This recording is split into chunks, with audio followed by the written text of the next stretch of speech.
Hello bachcho, let's see this question. This question says osmotic concentration of a cell kept in water is chiefly regulated by जो पानी में रखे हुए एक cell होता है उसकी osmotic concentration जो होती है वो कौन रेगुलेट करता है? Option A vacuoles, option B plastids, option C ribosomes, option D mitochondria. So let's see our key concept. Our key concept involved here is cell organelles.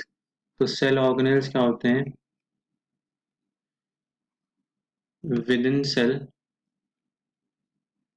within cell there is compartmentalization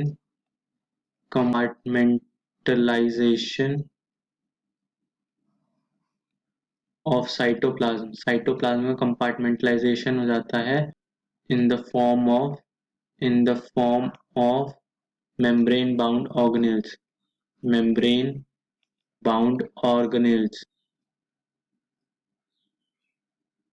तो हमारे कई सारे membrane bound organelles होते हैं like we have chloroplast, mitochondria होता है, then we have lysosome, we have vacuoles, Golgi bodies, endoplasmic reticulum.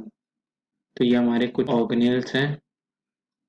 इसमें पूछा गया है कि जो अब osmotic regulation of a cell है इन वाटर किससे रेगुलेट हो रहा होता है। तो हमारा ऑस्मोसिस क्या होता है? फर्स्ट ऑफ ऑल जो ऑस्मोसिस होता है, osmosis is diffusion of water. अब मानिए कि देयर इज अ सॉल्यूशन, उसमें क्या होता है? या तो सॉल्यूट होता है उसमें, there is solute, and the other thing is solvent. अगर एक हम एग्जाम्पल लें, चीनी को हमने पानी में घोला तो there is sugar and here there is water. या फिर हम कहें कि देयर इज एक सेल रख दिया जैसे कि हमने क्वेश्चन में रखा है, तो ये सॉल्यूट हो गया और ये सॉल्यूट हो गया और ये पानी क्या हो गया? सॉल्वेंट हो गया हमारा। इसी को हम कहते हैं water movement from higher concentration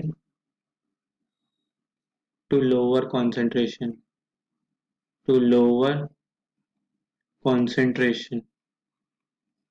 through semi-permeable membrane।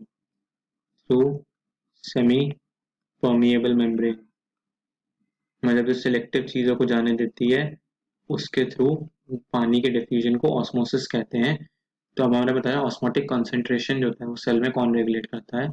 सो हम एक मानते हैं कि देयर इज अ बीकर। इस बीकर में क्या है? यहाँ पे हमने सेल प्लेस कर दिया and we here there is water is filled.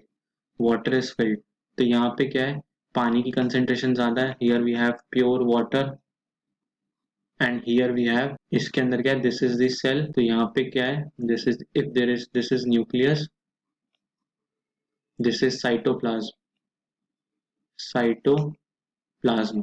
तो अब क्या होता है कि प्योर वाटर है और सेल के अंदर प्योर नहीं है, कम पानी है but less than the present beside. तो this is a hypotonic solution. बाहर there is high concentration of water. तो अब क्या होगा कि वाटर क्या करेगा? अंदर मूव कर जाएगा सेल के अंदर। सो अब उसमें क्या होगा? इससे क्या होगी? ऑस्मोटिक कॉन्सेंट्रेशन में फर्क पड़ेगा।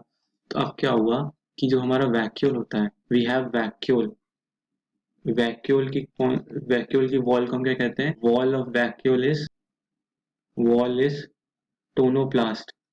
इसकी वॉल को हम टोनोप्लास्ट कहते हैं। वैक्यूल के फंक्शंस में आता है कि स्टोरेज में हेल्प करता है, disposal of waste also, cell के जो वेस्ट होते हैं, disposal of waste, storage of extra material, मतलब अलग अलग चीजों मिनरल न्यूट्रिएंट्स का एक्स्ट्रा स्टोरेज भी वैक्यूल में होता है। And water regulation inside the cell, water regulation, कितना पानी अंदर आया उसको वैक्यूल के अंदर भी रखा जा सकता है। Vacuole regulation inside cell. जो हमारे अदर ऑर्गेनेल्स क्या हैं?